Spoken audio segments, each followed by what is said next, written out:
And then finally, in terms of immunobridging, which I mentioned earlier, if that's what the efficacy is about, and it's very questionable based on what we just said, PCRs don't mean much in terms of trying to stop transmission. They tell you nothing about transmission. And in terms of this discrepancy you see there. But what about this?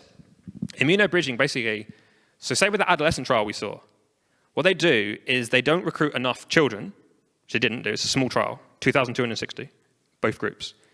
They don't recruit enough children that they can be confident that they'll meet the efficacy endpoint, which is like this symptomatic PCR, right? That means they can choose a different point because they already have established efficacy with the adults. So what they do is they just measure antibodies in a few hundred children and a few hundred adults who are aged 16 to 25. It's called immunobridging. They check that the response to the antibodies is not inferior. They guarantee you produce a toxic protein, your body doesn't like it. What will it do? Produce antibodies. You can't fail. Booster trial, same thing. 5 to 11-year-old, same thing. Under 5-year-old, same thing. They tried 2 doses of 3 microgram, didn't work. Didn't even get that. Didn't even get immunobridging. So they did a 3rd dose. Got it. Basically can't fail with it. And even then they managed to fail with the smallest children.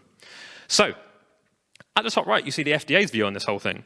This is what they used against natural immunity. And this is current as of February 2022. FDA put on their website. Antibody testing is not currently recommended to assess immunity after COVID-19 vaccination.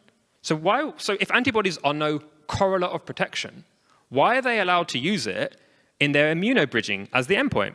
They underpower the trials. You see this language. And I've had epidemiologists argue, oh, it's not underpowered. It's underpowered. You can find this terminology in their documents. Underpowered, so it can't detect rare safety signals, and underpowered that they can't be confident that they even meet their primary efficacy endpoint. So they just use antibodies.